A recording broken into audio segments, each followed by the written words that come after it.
Olá pessoal, um bom dia a todos e a todas. Espero que todos estejam bem, né? Nesse momento aí de reclusão obrigatória que temos que ter exatamente, né? Exercendo a nossa consciência, né? Tendo claro o nosso papel nesse momento, né? Então, que nós permaneçamos isolados e quietos, né? Nessa questão de permanecermos, né? Em nossos espaços aí de convivência.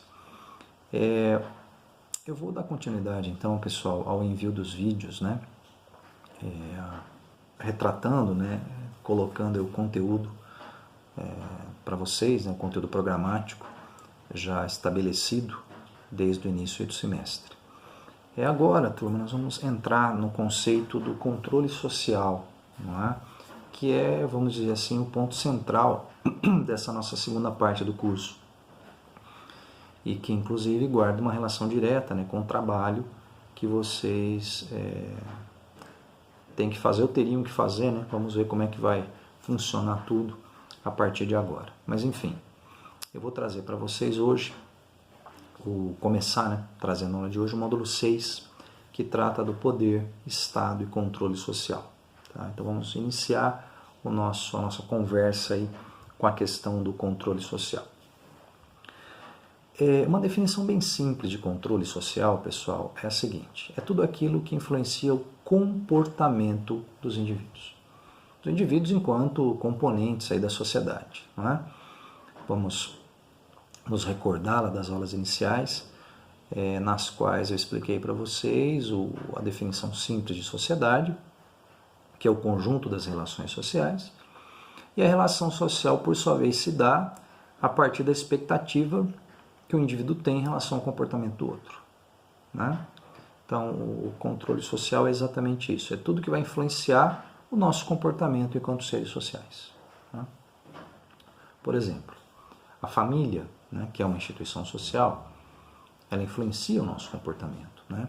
Ela que vai, no processo inicial da socialização infantil, demonstrar as regras, as primeiras regras, né, para as crianças. Então a família define muitas vezes o nosso comportamento. Né?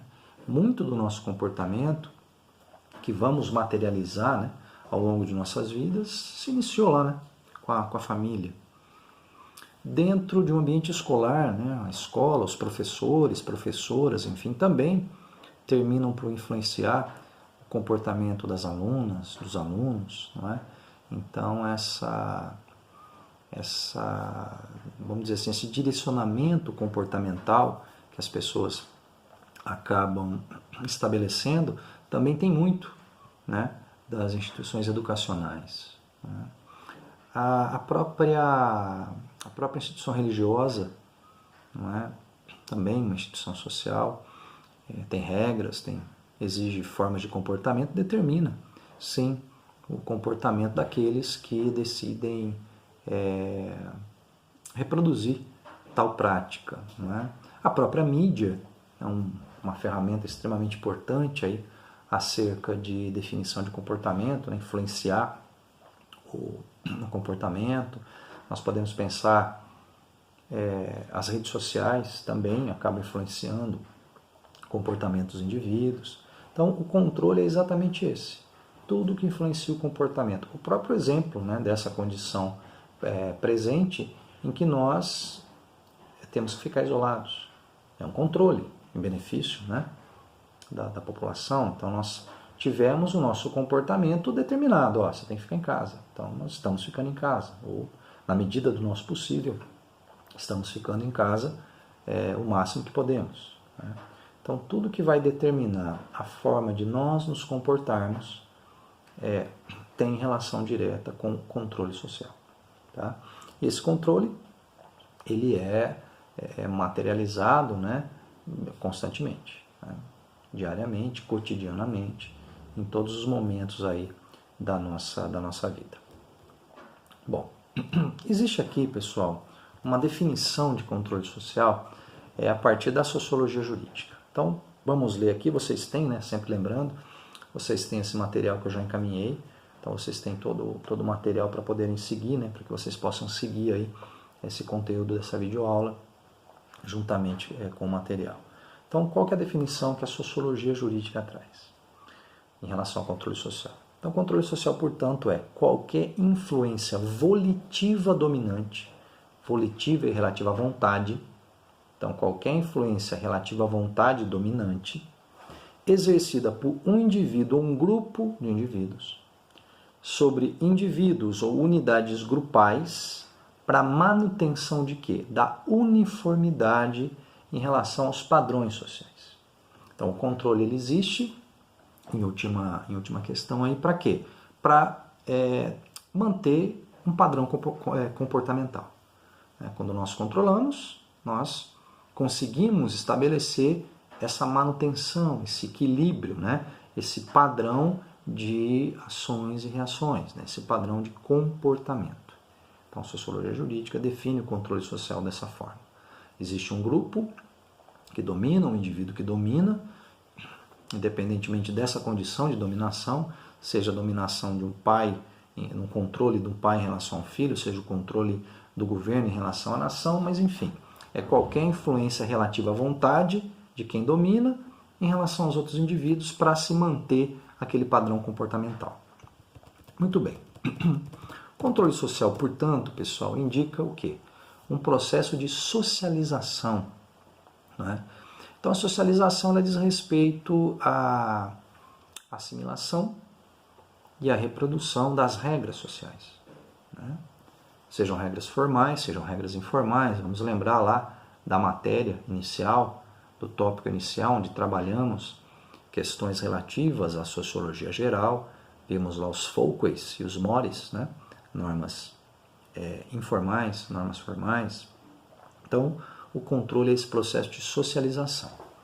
Essa socialização, portanto, ela busca o quê? Uma integração do indivíduo em relação aos valores, em relação aos padrões do comportamento social. Então, a socialização serve para integrar os indivíduos a esse padrão comportamental, né? E exatamente por isso, turma, não há como a gente dissociar controle social de poder político, trazendo agora, né, o controle exclusivamente formal. Tá? Existem controles informais, regras informais, padrões, né, de comportamento dessa forma, mas agora vamos pensar, vamos considerar a questão do controle social relacionado à dominação, ao poder político. Muito bem. A sociologia jurídica, pessoal, ela vai se ater ao controle social realizado através do direito. Tá? Então, pensamos em controle formal, desculpe, em padrão comportamental formal. Então, a sociologia jurídica se concentra nesse controle social realizado através do direito. E vamos trazer para vocês, turma, algumas formas que esse controle termina, então, por acontecer. Tá? Formas de controle social. O primeiro tópico aqui, de acordo com o material que vocês seguem, existem duas formas do controle social se exercer. Então, existem dois modos de exercício do controle social. O controle social ele pode servir como instrumento de orientação ou como meio de fiscalização.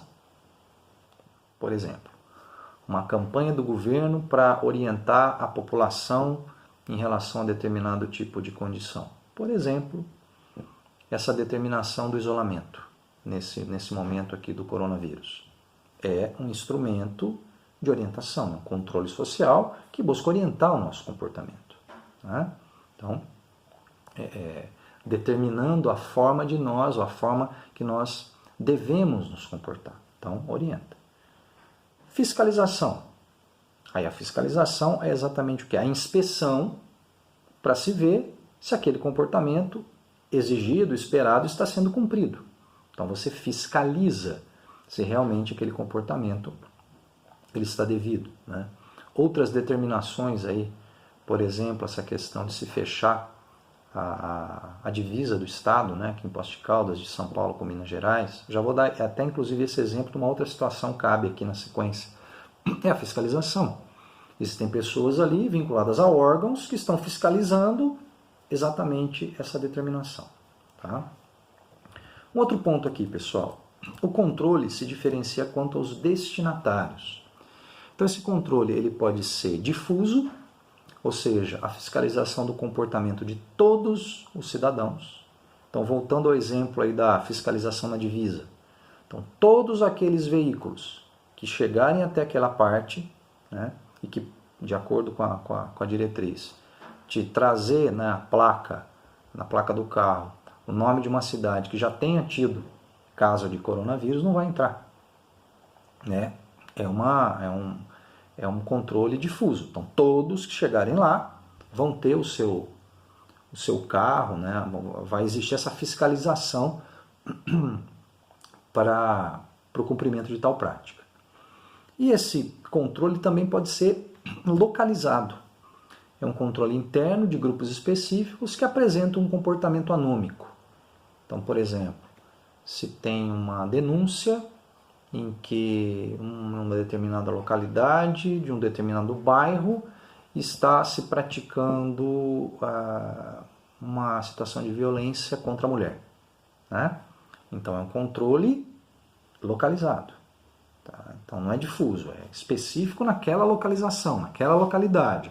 Então, os órgãos competentes deverão ir até lá para constatar se realmente aquela denúncia procede. Tá? Então, esse controle se diferencia quanto a quem ele se destina.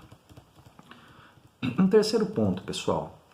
O controle social se diferencia também em relação aos agentes fiscalizadores, ou seja, de quem parte esse controle. Então, o controle ele pode partir tanto dos órgãos estatais, que é o controle formal, por excelência, né? Esses exemplos que eu dei agora há pouco, como também esse controle pode se originar da própria sociedade, da família, dos moradores do bairro, do trabalho, né? Da escola, enfim. Né? Eu estou trazendo aqui, turma, peço até desculpas, exemplos, né? Recentes em função dessa questão do coronavírus, em função dessa situação, exatamente para até ficar mais claro para vocês. Por exemplo, na fila do banco, né? Estava eu na fila do banco lá, esperando entrar, né? Entravam de 5 em 5 para um determinado setor, 10 e 10 para outro, e aí saiu a funcionária do banco e falou, ó, não adianta nada entrarem 10 aqui se vocês estão na fila um grudado com o outro. Né? Então realmente você tem que guardar uma distância. É um controle que vem da sociedade. A própria funcionária do banco chegou e falou, ó, vocês têm que estender essa fila. Então, um exemplo. Então, a relação, os agentes, quem fiscaliza, Estado e a própria sociedade. Um outro ponto, pessoal, âmbito de atuação. O controle social, por exemplo, ele pode funcionar de forma direta ou indireta, né, em relação aos indivíduos. Um exemplo muito claro. Dentro de uma sala de aula, um professor, uma professora, exerce o controle sobre os alunos de forma direta. Não existe nenhum intermediário ali. Né? Está exercendo o controle. Ele exerce, ele detém o poder, inclusive, para exercer esse controle. Né? Então, quando ele tem a sua postura pedagógica, traz consigo uma série de regras, ele está aplicando isso de forma direta em relação aos alunos. Então, é um controle social direto sobre os indivíduos. Mas também esse controle pode funcionar de forma indireta sobre as instituições. Né? Então, por exemplo, o aparato pedagógico que aquele professor traz tem um vínculo direto com o que a instituição determina, com o que o Ministério da Educação determina. Então, não é o Ministério da Educação, não é a principal autoridade da instituição de ensino que está lá na sala naquele momento. É o professor, mas ele está atuando de forma indireta, né? Em relação às instituições, em relação aos alunos, enfim. Tá? Então, o âmbito de atuação, o campo de atuação, direta sobre os indivíduos e indireta sobre as instituições sociais. Tá? Então, repito, esse exemplo aqui do Ministério da Educação, né? tem essa relação. Até nesse exemplo que eu dei agora um pouquinho, né? do coronavírus, essa forma de nós atuarmos na sociedade de forma direta, também tem uma questão indireta que é a determinação lá dos órgãos competentes de saúde. Né? Então, existe também esse exemplo. As sanções, pessoal, elas podem ser, as sanções que são formais e informais, elas são determinadas pelo grau de organização social, né? Se nós lembrarmos lá do primeiro módulo que nós trabalhamos nas escolas jurídicas, ao final vimos lá o Durkheim. O Durkheim ele coloca os dois tipos de solidariedade, né? Os dois tipos de conjuntos sociais que existem, que são a solidariedade mecânica e a solidariedade orgânica, né? Ele fala que essa solidariedade mecânica é encontrada nos pequenos grupos, aldeias, clãs, tribos, e é exatamente isso, né? Nessas sociedades pequenas, homogêneas, onde existe lá a figura de um chefe, e esse chefe é que vai determinar as regras da sociedade, o controle ele é puramente informal. Não existe nessa sociedade nenhum órgão específico para exercer esse controle. Não, quem exerce é o chefe, é aquele que tem essa condição, né? De forma hereditária, em função do poder religioso, em função da força física, enfim, não importa. Esse chefe é que determina a forma, né, dos indivíduos se comportarem. Então, nessa sociedade, não tem necessidade de se criar uma instituição específica para isso, até mesmo pela própria estrutura social, né? Já o controle formal, né, ele vai acontecer, assim como o controle informal também permanece, nas sociedades complexas, nas sociedades desenvolvidas, ou como coloca lá o Durkheim, na solidariedade orgânica, a partir da divisão do trabalho, né? Então, nas sociedades desenvolvidas, nós temos os dois controles. Existe ainda o controle informal, feito pelos amigos, pela família, dentro do trabalho, num ambiente religioso, que buscam cobrar a reprodução de um determinado tipo de comportamento adequado àquele grupo social. E existe, claro, o controle formal. Existem os meios de controle formais, né, que são realizados pelas autoridades do Estado. Então aí sim, nessa sociedade, existem órgãos que têm essa prerrogativa de exercer o controle de forma formal, tá? Então existe também essa condição. O controle, pessoal, ele pode também ser, de acordo com a sociologia jurídica, né, negativo ou positivo.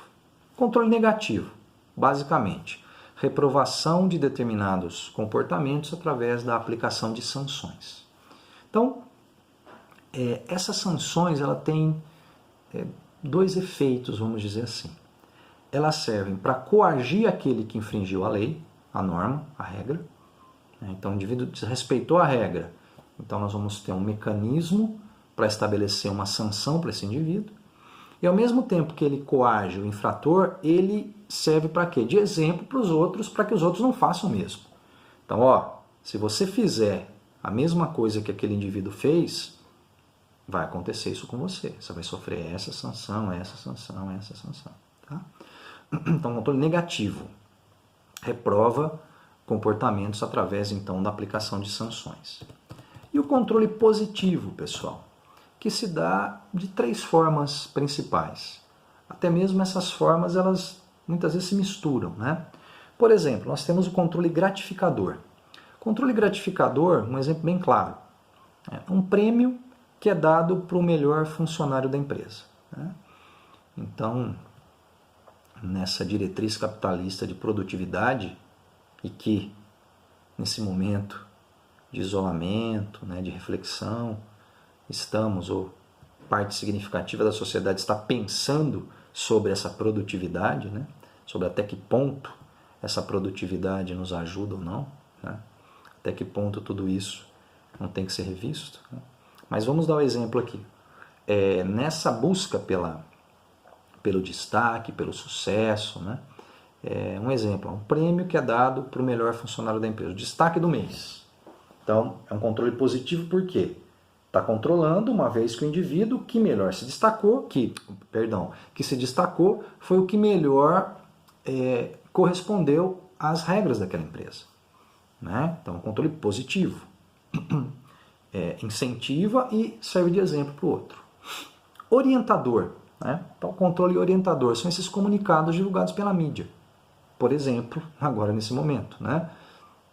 De tempo em tempo, as autoridades competentes aí no âmbito da saúde, elas acabam divulgando comunicados, diretrizes, né?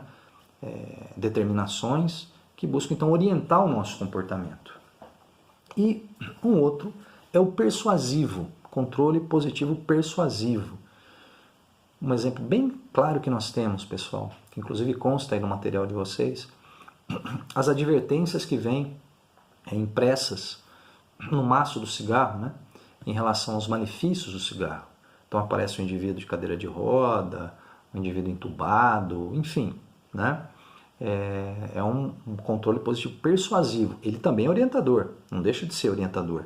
Ele está orientando, mas ele é persuasivo. Se utiliza de uma imagem, por exemplo, para mostrar um exemplo mais efetivo. Não é? Por exemplo, agora também, mais uma vez, né, falando desse momento, quando a mídia solta, por exemplo, o número de pessoas que já morreram em função do coronavírus, é um controle positivo persuasivo. Está um dado, ó, se você não se isolar, se você facilitar, se você cumprimentar, por exemplo, o seu eleitorado, você corre o risco de adquirir esse coronavírus, de transmitir esse coronavírus para os outros. Não é? Então é um controle positivo persuasivo. Muito bem.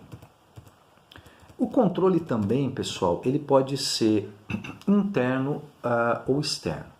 Controle interno, como o próprio nome diz, o indivíduo ele interioriza as regras. Né?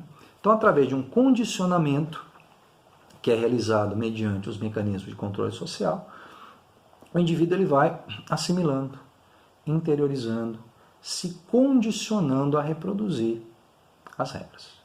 Tá? Um exemplo. Todo motorista sabe como tem que se comportar no trânsito. Se ele não se comporta, é outra coisa. Entra lá, inclusive, naquela questão que a gente viu dos fatores de eficácia ou ineficácia do direito. Então, os fatores, né, instrumentais, por exemplo, quanto mais intensos esses fatores, maior o cumprimento em relação às regras. Né? Só para fazer a relação lá com o módulo 3, né, que a gente viu. A gente sabe como a gente tem que se comportar. Nós sabemos que quando nós vamos virar, nós temos que dar seta. Mas existem cidades em que isso não acontece. Né? Mas nós condicionamos, a gente sabe aqui o que nós temos que fazer. Né? Então nós interiorizamos as regras, né, para cumpri-las. E o controle externo, pessoal? O controle externo ele acontece quando o controle interno falha, por algum motivo. Ou nós não quisemos introjetar porque não acreditamos naquela regra, ou os mecanismos de divulgação da regra terminaram por falhar, enfim, né, não importa a razão. Mas o controle externo ocorre quando o controle interno falha, o indivíduo transgride as normas. E aí, esse controle externo é repressivo e há o emprego de sanções. Né? Até um exemplo, uma situação que eu já até comentei com vocês em aula, né? Na época da ditadura no Brasil, se criavam leis que os indivíduos não sabiam que existiam. Né? Então, se ele não sabia que existia, como que ele vai cumprir? Então, realmente, o controle interno falhou não por culpa dele, mas por culpa de um governo que, de forma proposital, criava leis exatamente para que os indivíduos não as cumprissem e, por isso, sofressem toda a condição aí de sanção. Né? Então, o controle externo é repressivo, exatamente, havendo o emprego das sanções. Tá bem? Pessoal, então eu encerro por aqui essa primeira parte, não é, do módulo Controle Social e Direito, esperando que vocês tenham compreendido e quaisquer dúvidas que vocês tenham, eu peço a gentileza que vocês se utilizem dos meios institucionais para que eu possa oferecer, né, um esclarecimento em relação a elas. Tá bem? Então, ficamos por aqui. Na próxima videoaula, vamos continuar a trabalhar o tema do controle social. Até mais.